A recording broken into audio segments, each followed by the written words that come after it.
500 কেজির গরুর ওজনে মোটামুটি একটা গরু কিনলেন, গরু রিপ্লেস হয়ে গেল 300 কেজি। তারা বলে এটা একটা সিস্টেম, এটা তাদের রাইটও বলে না, বলে হক। হুজুর কোরবানি দিতে আসছে, সে বলল যে এটা তো খাসি না। অনেক ধরনের চালাকি শিকার হই। সব গরুই কিন্তু আপনার জন্য সমান, চাইনিজ চেহারার মতো। সাহায্য করার জন্য কোত্থেকে আসছে দেবদূত, জাদু মন্ত্র দিয়ে আপনার ব্রেনটাকে ওয়াশ করে দিবে। 1 লাখ টাকা আপনি নিজেই ঘুরতে ঘুরতে কখন 1.5 লাখ বলে দিচ্ছেন, আপনি টেরি পাবেন না।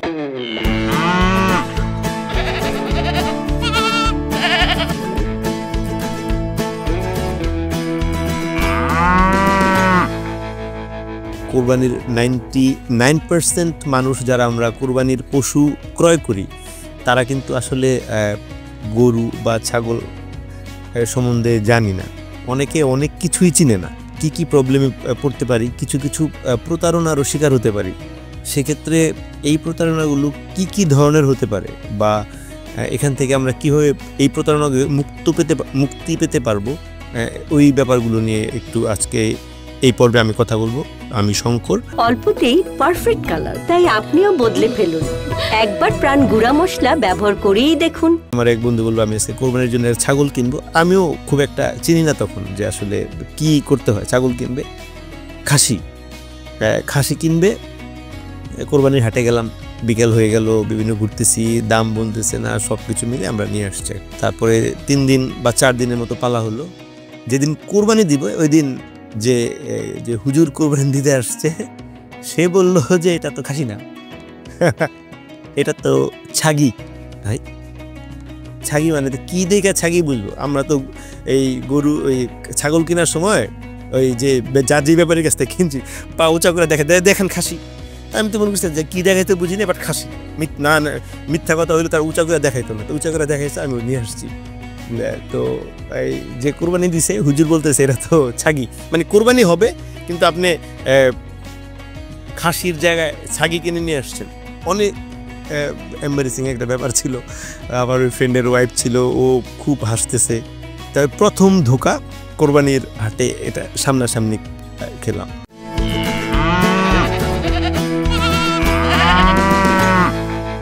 খামারি হিসেবে যখন হাটে যাই, আমরাও অনেক প্রতারণার শিকার হই, অনেক ধরনের চালাকি শিকার হই। সবচেয়ে মজার ব্যাপার হচ্ছে গরু বিক্রেতা বা বিক্রেতাতে সাহায্য করে এরকম অনেক মানুষ থাকে। তারা এই প্রতারণা বলে না, তারা বলে এটা একটা সিস্টেম, এটা তাদের রাইটও বলে না, বলে হক। শব্দটা একটু গভীর শোনা যায়। আপনারা যদি না চিনেন তাহলে এইভাবে ধোকা খেয়ে যেতে পারেন। তো কোনটা ছাগল, মানে ছাগি মেয়ে ছাগল, কোনটা খাসি, কোনটা পাঠা, এগুলো জানতে হবে। তো এটা গেল হচ্ছে আপনার প্রোডাক্টের প্রতারণা, মানে আপনি প্রোডাক্টটা চেঞ্জ করেছে। গরুর ক্ষেত্রেও তাই হয়। আপনি একটা 500 কেজির গরুর ওজনে মোটামুটি একটা গরু কিনলেন, ওটাও লাল গরু কিনলেন, খুব সুন্দর। ব্যাংকের থেকে টাকা তুলতে গেলেন, পাঠালেন একজন, আপনি একটু চা খাইলেন, একটু সিগারেট খেলেন, গরু রিপ্লেস হয়ে গেল 300 কেজিতে। এটা একদম অনেক জায়গায় হয়। সো এটা প্রত্যেকটা হাটেই হয়। এটা আপনার হতে পারে, এটা হচ্ছে একেবারে কমন রিপ্লেসমেন্ট যেটা হয় আর কি। এটা অনেক জায়গায় হয়, ফ্রুটসেও হয়। আপনারা যারা ফল টল কিনতে যান বিভিন্ন দোকান থেকে, একটা 5 কেজির পোটলা রেডি করা থাকে, আপনি কিনলেন বেছে 5 কেজি, বাসায় যেয়ে দেখলেন সব পচা। এই গরু ছাগলের ক্ষেত্রেও এই রিপ্লেসমেন্ট ব্যাপারটা আসছে। যা তা কেউ যদি মনে করেন যে না, হাটের সব গরুই কিন্তু আপনার জন্য সমান, চাইনিজ চেহারার মতো। চায়না মানুষ যেন হুট করে আপনি দেখবেন এই 150 কোটি 200 কোটি মানুষের চেহারা মনে করবেন সব ভাই, লাল গরুও তাই, সব ভাই। তো আপনাকে খুব কেয়ারফুল থাকতে হবে এখানে, যে আপনি যেই গরুটা কিনে কনফার্ম করছেন, এইখান থেকে নড়া যাবে না যদি আপনি হাট থেকে কিনেন। কেনার সময় প্রতারণা আছে। আমি কোরবানির সময় না, বাট আমি যেহেতু একটু খামার করি, কোরবানির গরু রেডি করার জন্য যেই গরুগুলো কিনতে যাই হাট থেকেই কিনি। তো ওখানেও খুব চমৎকার ঘটনা আছে। কোনোভাবেই ধরুন আমি প্রথম যেই ধোকাটা খাইছি, এলাকার একজন বিশ্বস্ত মানুষ নিয়ে গেছি, ভাই আমাকে একটু গরু কিনে দিবেন, আমি তো গরু চিনি না। কোনো সমস্যা নেই, আপনার সেই লেভেলের গরু কিনে দিব। এখন গরু ওনাকে নিয়ে গেলাম, উনি বলে আমাকে 5000 টাকা দেন, দিলাম। মানে উনি গরু কিনবে ঘুরে ঘুরে। এখন আমি যেই গরু পছন্দ করি ওই গরু না পছন্দ, উনি ঘুরে ঘুরে জানি কোন গরুটা পছন্দ করে, এইটাই ভালো, এটার পক্ষে অনেক লজিক দেয়। এরকম 4টা গরু আমি কিনে নিয়ে আসছি বাসায়। এই প্রতারণা কিন্তু হাটের না, হাটের বাইরের। তো পরে শুনলাম যে এই ভদ্রলোক ওই যে যারা গরু বিক্রি করে দেয় ওনাকে পার্সেন্টেজ দিছে, কিছু টাকা দিছে, উপঢৌকন ঘুষ। তো ওইটা দেওয়ার পরে সে ওই তার গরুটা বিক্রি করে দিছে, যা হওয়ার তাই হয়েছে। 2 দিন পরে আমার একটা গরুর পায়ে ঘা, এটাকে খুরা রোগ বলে, খুবই ভয়ঙ্কর। এটা এই গরু রোগ হলে এই গরু রোগে মারা যায়, FMD বলে, খুরা রোগ, গ্রামের ভাষায় এটাকে বলে জড়াইছে। তো আমার প্রথম গরুর প্রথম চুনা এটা খাইলাম, খাওয়ার পরে ডাক্তার দেখালাম, ডাক্তার ওখানে প্রায় 15-20 হাজার টাকার ওষুধ লাগলো, ট্রিটমেন্ট। আর আমার এখানে যে ছেলেটা কাজ করে তো ভয়ঙ্কর, 3 বেলা 4 বেলা ওই ঘায়ে পটাশ। আবার যেই গরুটার পায়ে ঘা হয়েছে, যেহেতু এটা ভাইরাসজনিত রোগ, আবার অন্যগুলোতে ছড়ায় গেছে। তো এটা হচ্ছে আমি কাউকে বিশ্বাস করার একটা ফল। সেকেন্ড টাইম করলাম কি, আচ্ছা ঠিক আছে, এবার আমি একটা কসাইকে যাব, সেম একই অবস্থা হয়েছে।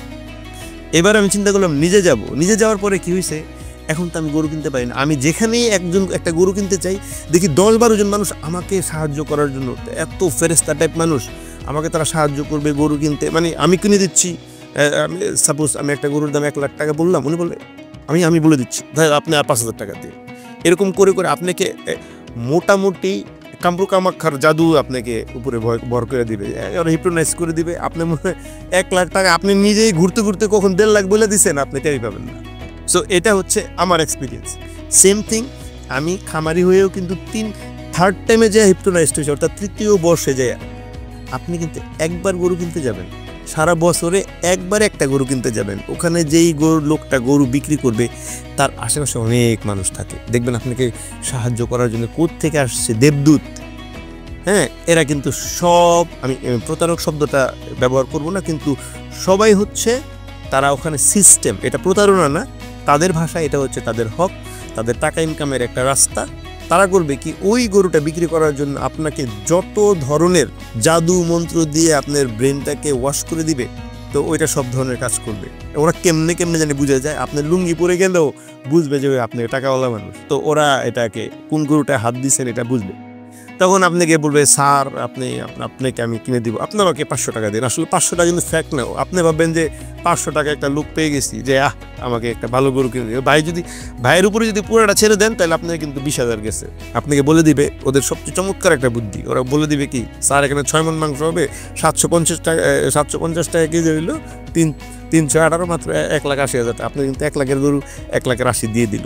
এক্সপার্ট লোক তো আপনারা অনেকেই আছেন, অনেক কেনার অভিজ্ঞতা আছে, কিন্তু যারা মানে একেবারেই নিতান্তই ধোঁকা খাইতে পারেন বলে মনে করেন, তাদের জন্য আসলে আমার এই কথাগুলো বলা।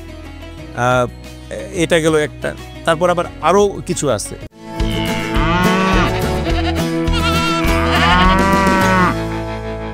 রোগাক্রান্ত গরু যদি আপনাদের ধরায় দেয়, লাইফ শেষ। এটা আপনি 7 দিনের জন্য হইতে পারে, 3 দিনে যদি গরুর খুঁটটুরগুলো খুব ভালোভাবে একটু চেক করে নেবেন। কিন্তু খুব সাবধান, যারা আপনার আশেপাশে যেই লোকগুলো আপনাকে সাহায্য করতে আসবে, চেষ্টা করবেন তাদের সাহায্য না নিয়ে আপনি একদম নিজের বুদ্ধিতে আপনি লোহার বস্তা নিয়ে যান, তাদের বুদ্ধিতে আপনি তুলার বোঝা দরকার নেই। তো এইটা যদি আপনি একটু মেনটেন করতে পারেন, নিজেকে শক্ত করতে পারেন, তাহলে পারবেন একটু জিততে বা সমান থাকতে। এটাও যদি না পারেন, 2-3 জন 4 জন 5 জন বন্ধুবান্ধব নিয়ে যান। আমরা ছোটোবেলায় যেমনি যেতাম, ঘুরতে যেতাম, যাতে আপনি হিপ্নোটাইজড হইলেও আর এক পাশের লোক বলতে পারে দোস্ত ঠিক হইতেছে না ঘটনাটা, চল আর একটা গরু দেখে আসি। এরকম অনেক ক্ষেত্রে হয়। এটা গেল হচ্ছে আপনার হাটে আপনি যে প্রতারণাটা পেতে পারেন, আবার খামারও পেতে পারেন। মানে বাংলাদেশে কিন্তু প্রচুর খামারি আছে, দেখবেন 400 গরু রেডি করছে, 500 গরু রেডি করছে, 1000 গরু রেডি করছে। আমি বলতেছি না যে সবাই এরকম করে, দেয়ার আর সাম পিপল, তাদের বছর ভরে তাদের খামারে একটা গরুও থাকে না, কিন্তু কোরবানির ঠিক 1 মাস আগে তাদের 400 গরু হয়ে যায়, 500 গরু হয়ে যায়। তারা কিন্তু হাট থেকে না হলে বিভিন্ন জায়গা থেকে গরু কালেক্ট করে তারা বলবে ভাই 1 বছর পালছে এই গরুটা, এই দেখছেন চিকচিক করতেছে। এটা খামারিরা আবার ইমোশনস ইউজ করে। কোরবানির গরু ওজনে বেচি না ভাই, ঠিকাই কিনবেন। তা ঠিকাই কিনবেন। আমি কিছুদিন আগে একটা খামারে গেলাম, আমার ফ্রেন্ডদের নিয়ে ঘুরতে। আমি তো যাই যে কেমন দামে বিক্রি হইতেছে, জিজ্ঞেস করলাম ভাই গরুটার দাম কত? বলে 25 লাখ টাকা। ওজন কত? 1 টন। 1 টন গরুতে আপনার যদি 25 লাখ টাকা হয়, 2,500 টাকা পার কেজি লাইভ ওয়েট। 60% যদি আপনি চিন্তা করেন, প্রায় 4200-4300 টাকা গরুর মাংসর কেজি। এটা এরকম হয় বাংলা। এবং ওই 25 লাখ টাকা যে গরুটা, ওটা কিন্তু সোল্ড। মানে এমন না যে 25 লাখ টাকা চাইছে সে পরে এটাই করে সোল্ড লেখা, এবং আমি জিজ্ঞেস করাতে বলছে 25 লাখ টাকা। এবং 500-600 কেজির উপরে যে গরুগুলো আছে, মোটামুটি 500 কেজি লাইভ ওয়েট হইলেই তারা 1100-1200 টাকা কেজি, সেখানে আপনার গরুর মাংস হয়ে যায় প্রায় 1500-2000 টাকা কেজি। তো এই জায়গাগুলোতে একটু খেয়াল রাখবেন। যদিও এখানে এটা কোরবানির সময় আপনারা সৌন্দর্য দেখবেন, কিন্তু ইন দ্য সেম টাইম আপনি একটু চিন্তা করবেন যে আসলে কতটুকু মাংস রয়েটে কেনা যায়। এছাড়া যদি ফিতা থাকে, আপনারা যদি আরেকটু বেশি জাজ করতে চান, আপনারা ফিতা দিয়েও গরুর মোটামুটি লাইভ ওয়েটটা অ্যাপ্রক্সিমেটলি মেশিনের 5% প্লাস মাইনাস হবে। ফিতার একটা মাপ আছে, আমি ফিউচারে আমি নেক্সট এপিসোডে হয়তো ওই ফিতার মাপটাও বলে দিব যে কীভাবে এই ফিতার মাপটা দিয়ে, খুব সহজ ফিতার মাপটা দিয়ে কীভাবে আপনি গরুর লাইভ ওয়েট করতে পারেন। মোটামুটি 60% যদি একটু মোটামুটি বড় গরু হয় 60% মাংস আপনি এক্সপেক্ট করতে পারেন প্লাস মাইনাস সামথিং। ক্রয়ের ক্ষেত্রে আপনি যেসব প্রতারণার শিকার হতে পারেন, মোটামুটি আমি আপনাকে ধারণা দিতে পারছি। এই ধারণা থেকে হয়তো আপনাদের একটু কাজে লাগবে, একটু উপকার আসতে পারে। আশা করি আপনাদের ভালো লাগছে। ভালো থাকবেন সবাই, ধন্যবাদ।